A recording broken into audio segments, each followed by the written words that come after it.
அனைவருக்கும் வணக்கம். நான் உங்கள் ஜோதிடர் எம்கேஆர்.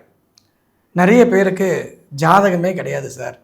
ஆனால் நான் என்னுடைய மனைவி எப்படி இருந்தால் எனக்கு நல்லாயிருக்கும், இந்த மாதிரி எழுத்துக்கள் இருந்தால் நான் பண்ணலாம். ஏன்னா இப்போ ஜாதகம் இல்லைன்றவங்களுக்கு நம்ம அடுத்ததான் பார்க்கக்கூடியது பெயர் பொருத்தம் பார்ப்போம்.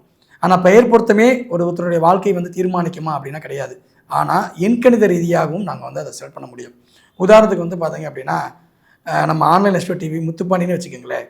இந்த எம் எழுத்து யாருக்கிட்ட எல்லாம் சரண்டர் ஆகும் அப்படின்னு பார்க்கும்போது இந்த எம்முக்கு பார்த்தீங்கன்னா ரொம்ப ரொம்ப அந்யோன்யமாக தரக்கூடிய எழுத்துக்கள்னு பார்க்கும்போது முதல் எம்முக்கு ஏ தான். ஸோ ஏஐஜேஒய் இந்த எழுத்தில் உங்களுடைய துணை இருந்திருக்காங்க அப்படின்னா அவங்களும் இவங்களும் பார்த்தீங்கன்னா எப்பயுமே இந்த ஒட்டிக்கிட்டே இருப்பாங்க. அந்த பரஸ்பரம் அந்யோன்யம் என்பது இருந்துக்கிட்டே இருக்கும்.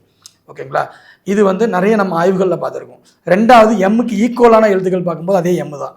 ஸோ எம்முக்கு எம் ஆகும், எம்முக்கு ஏஐகேஒய்ஜே எல்லாம் ஆகும். ஸோ இந்த எழுத்துக்கள் எல்லாமே பார்த்திங்கன்னா நீ அடித்தாலும் உதைச்சாலும் எங்கேயும் போகாது, ஒட்டிக்கிட்டே தெரியும். புரிஞ்சுதுங்களா? ஸோ இந்த மாதிரி ஒரு அமைப்பு இருக்குங்க.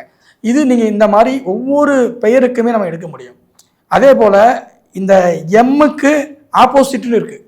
ஓகேங்களா? நம்ம ஒன்று நினைப்போம், ஆனால் அந்த பொண்ணு சம்மந்தம் இல்லாத ஒன்று நினைக்கும். இந்த மாதிரி யார் சார் வருவாங்க பார்த்தீங்க அப்படின்னா இந்த எம்முக்கு, அதாவது இந்த எம் ராகு அப்படின்றது தான் என்னுடைய இதுக்கு நேர் ஆப்போசிட் கிரகம் யார் பார்த்தீங்கன்னா சந்திரன் தான் முதல்ல. அப்போ சந்திரனுடைய எழுத்துக்கள் இந்த எழுத்துக்கள் பார்த்தீங்கன்னா கூடவே இருந்தாலும் கூட சில நேரங்களில் அவங்களுடைய எண்ணங்கள் வேறுமையாக இருக்கும். அந்த எழுத்துக்கள் எது சார் அப்படின்னா முதல் எழுத்துக்கு ஆர் சொல்லலாம், ரெண்டாவது பி சொல்லலாம், மூணாவது கே சொல்லலாம். இந்த எழுத்துக்கள் அதில் வரும். இதுக்கப்புறம் யார் சார் வருவாங்க அப்படின்னா கேதுவோட எழுத்துக்கள் வரும்.